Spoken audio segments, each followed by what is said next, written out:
Retour sur l'histoire hors du commun de ce prince héritier féru de cinéma. Ses premiers instants sur notre terre ne sont pas banals, loin de là.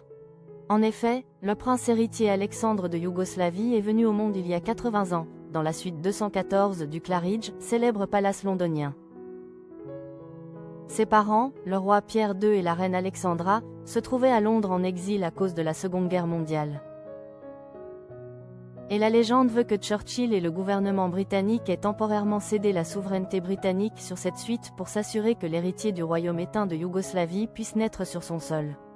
Aujourd'hui encore, la suite 214 est appelée la « suite Alexandre ». Cette histoire semble sortir d'un film hollywoodien, et il n'existe en effet aucun document écrit attestant de ce fait, va logiquement être porté à l'écran.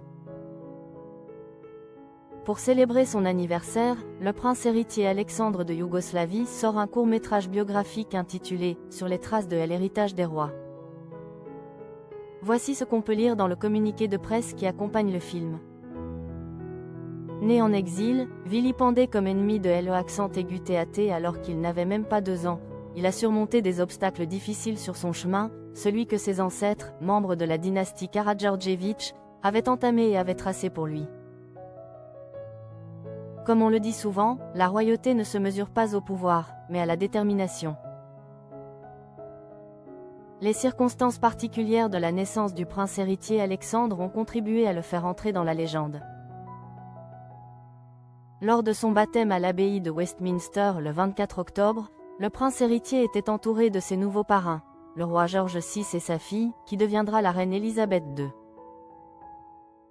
Grâce au roi Pierre, son lignage remonte jusqu'à la reine Victoria par l'intermédiaire de son arrière-arrière-grand-père, le prince Alfred, duc de Saxe-Cobourg et Gotha, tandis que l'arrière-grand-mère de sa mère, Victoria, impératrice d'Allemagne, était la fille aînée de la reine Victoria.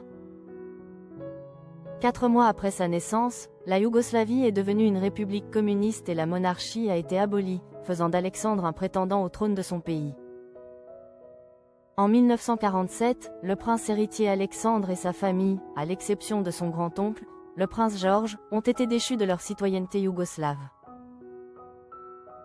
Cette décision a été maintenue jusqu'en 2015, date à laquelle la Haute Cour de Belgrade a restitué la citoyenneté à la maison Karađorđević.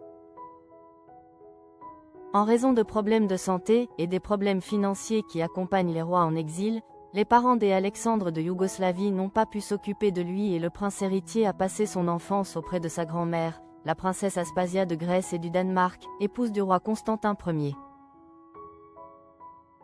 Il a reçu une éducation royale classique, suivant sa scolarité à l'Institut Le Roset, à l'Académie militaire Culver, à Gordon Town, à Millfield et à l'Accent aigu Cole des élèves officiers de Mons. Il poursuit sa carrière dans l'armée britannique et obtient son diplôme à Sandhurst en 1966. Le prétendant au trône se marie avec la princesse Maria da Glória d'Orléans-Bragance, de la famille impériale brésilienne. En 1980, ils ont accueilli leur premier fils, le prince Peter, aujourd'hui graphiste, et 2 ans plus tard, la princesse Maria a donné naissance à des jumeaux, le prince Philippe et le prince Alexandre. Le mariage a pris fin en février 1985. Et les 2 partenaires se sont remariés, la princesse Maria avec Ignacio de Medina, duc de Segorbe, et le prince héritier Alexandre avec Catherine Cléry-Batis, aujourd'hui connue sous le nom de princesse héritière Catherine. La seconde épouse des Alexandre l'a accompagnée à de nombreux événements royaux, dont le mariage du prince héritier Frédéric et de la future reine Mary de Danemark, ainsi que les funérailles de la princesse Margarita de Bade. En 2022, le couple a assisté aux funérailles de la reine Élisabeth II.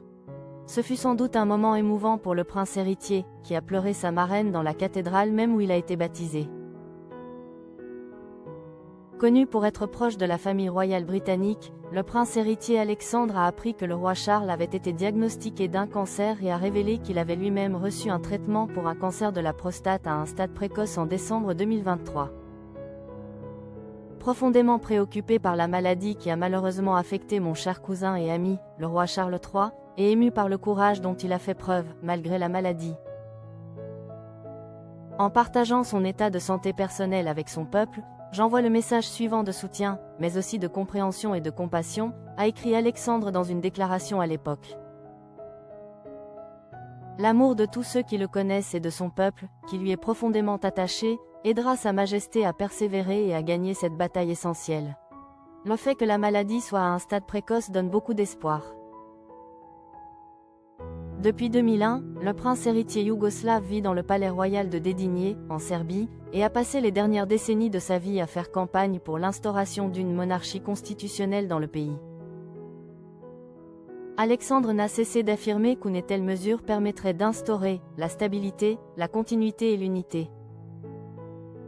Bien que la question reste controversée, un sondage réalisé en 2015 par le journal serbe Bild a révélé que 49,8% des personnes interrogées soutenaient cette mesure, tandis que 44,6% s'y opposaient.